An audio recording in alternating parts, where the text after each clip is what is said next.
Hey everyone, today we're going to be talking about the value scale and how we use it to create our different artworks. So to start off, a value scale. It's a scale, obviously, that goes from black to white and then it covers the different shades of gray in between. So we're going to start out making our own. So grab a piece of paper, it can be notebook paper, I'm just using a regular printer paper, just use whatever you have, and then a wooden pencil. So you're gonna start out just making a line, a horizontal line. It obviously does not have to be perfect. And then section it off. So we're gonna start with our super dark down here. So you're just gonna color it in. Color it in as dark as you can. This is going to represent black.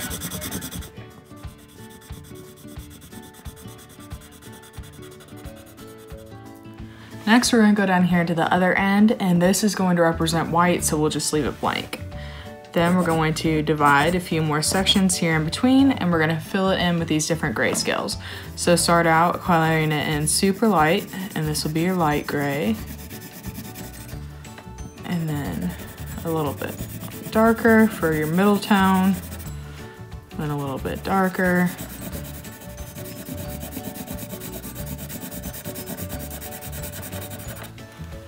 And then super dark, almost black, but not quite. So go ahead and practice and do your own. And then you'll get a nice even value scale. So once you practice your value scale and you're familiar with the midtones and the grays that fall in between black and white, we're gonna move on. So we're going to use these different value scales and the shading to create our next drawing. So there are different types of shading that you can use. Today we're going to focus on two, and it's hatching, which is just lines going any direction, and then there's cross hatching, which is when you have the lines going one direction and then you bring them back across to the second direction. So now I'm going to demo how to do each of these.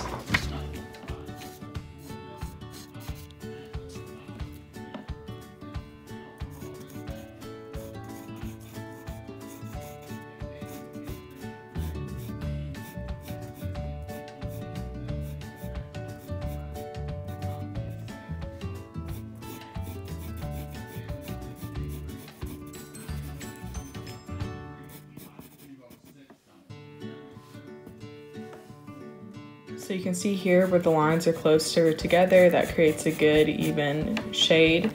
And then where they're further apart, that's where I want them highlighted.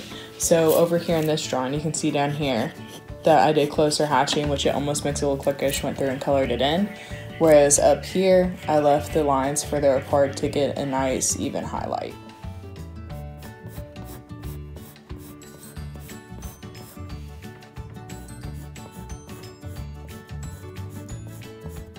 You can do loose cross hatching here where the lines are further apart and you can see the lines, or you can do them very close here where it's still cross hatching but you can't see the distinction in between the lines, and it gets a nice even shade, which is what I did over here. Let's see if we can get rid of the glare with a smooth cross hatch, and it just all blends into one. So these are the two different line patterns that we're going to use to create our shading.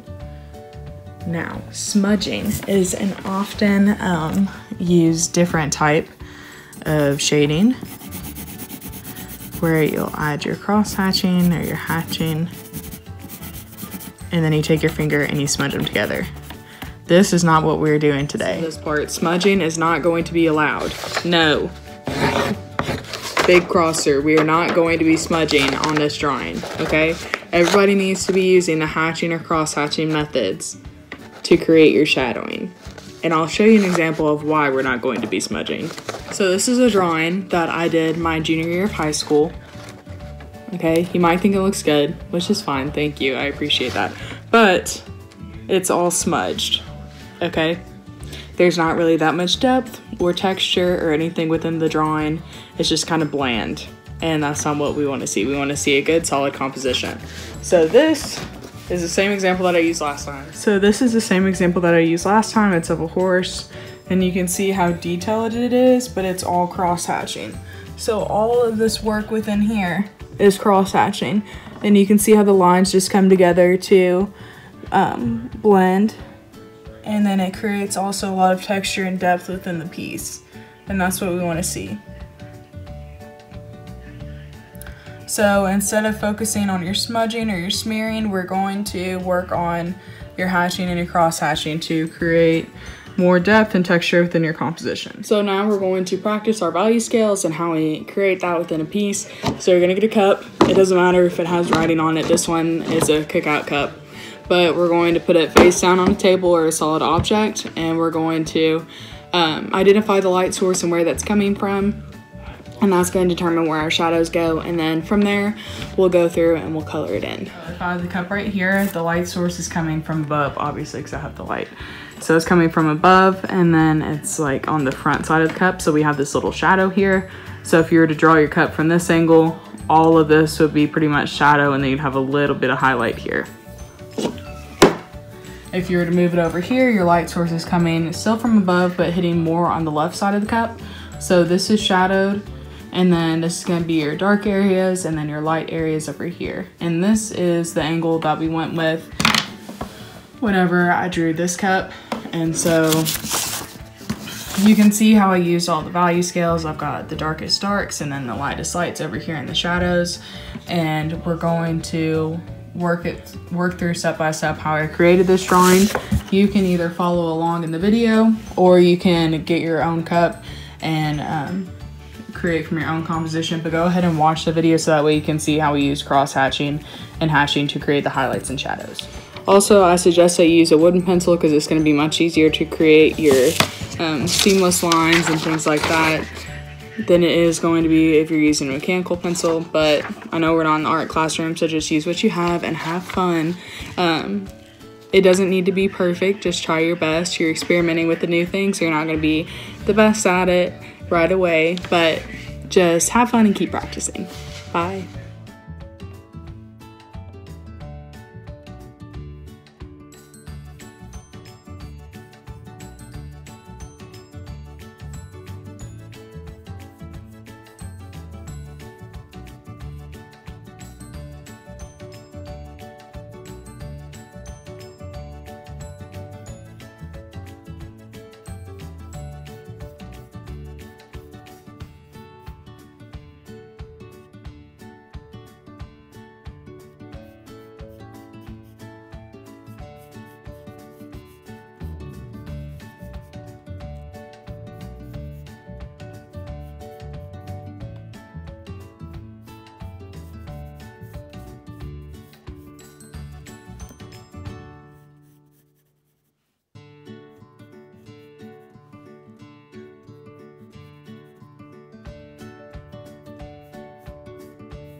Okay, so now we're going to focus on this darker area right here.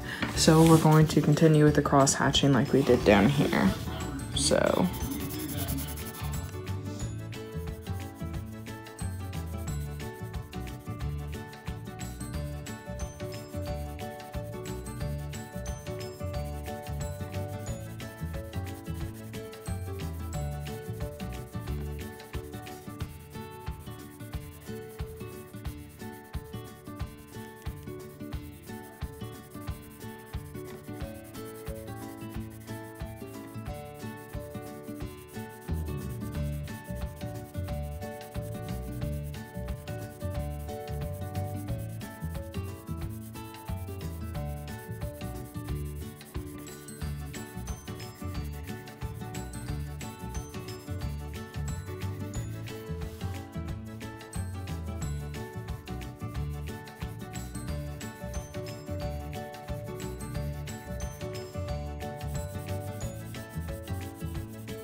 So you can see here that I'm cross hatching very closely together to create a nice solid gray. And then we're gonna go back now and add in some darker areas. So we'll go back and cross hatch over this again to get that good solid dark area.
Okay, so we have a good solid dark build up here.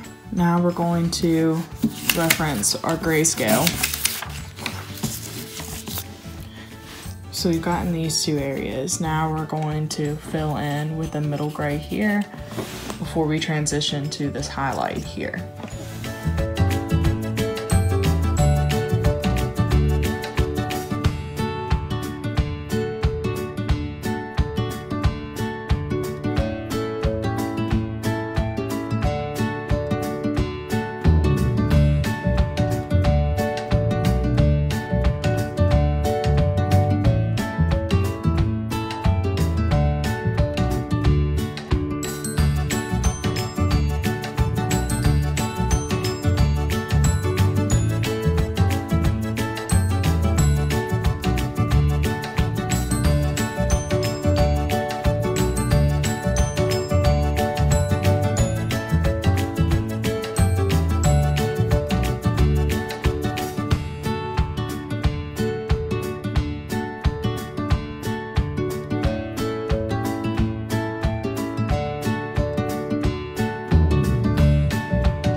So as we were coloring in or shading in this highlighted area here, we're going to use very light hatching, and then we'll go back and erase some of the brighter highlights that are like right up here and then down here.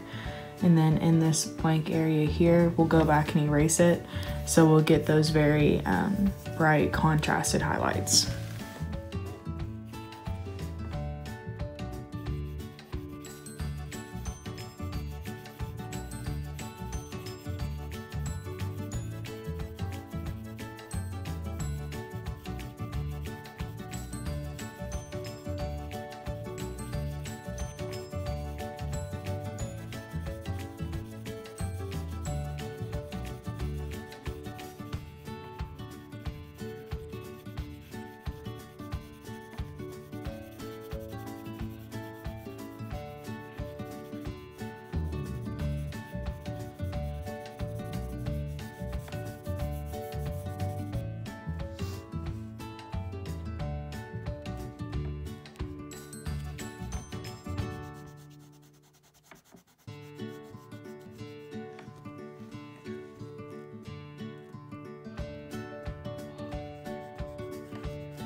So now we have a quick sketch of our cup, and we've got all of the values here and the value scale shown. So we've got the darkest over here, and then as we decided what the light source was, we can see the highlights moving across the cup.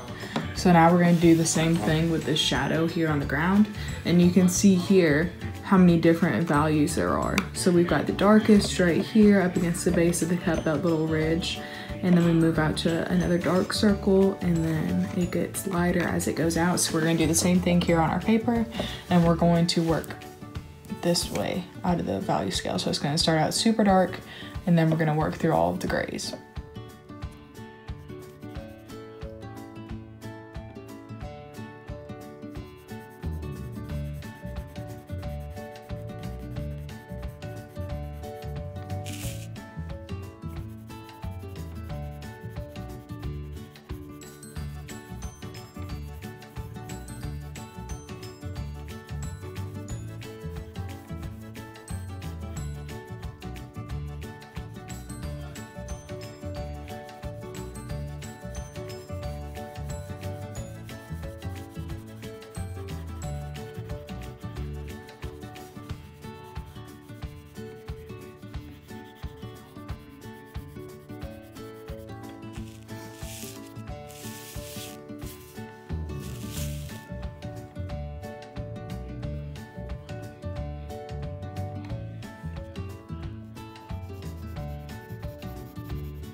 Okay, so you can give your cup some little sketchy grounding lines here to make it look like it's set on a surface. And then there you have your value scale shown throughout your drawing.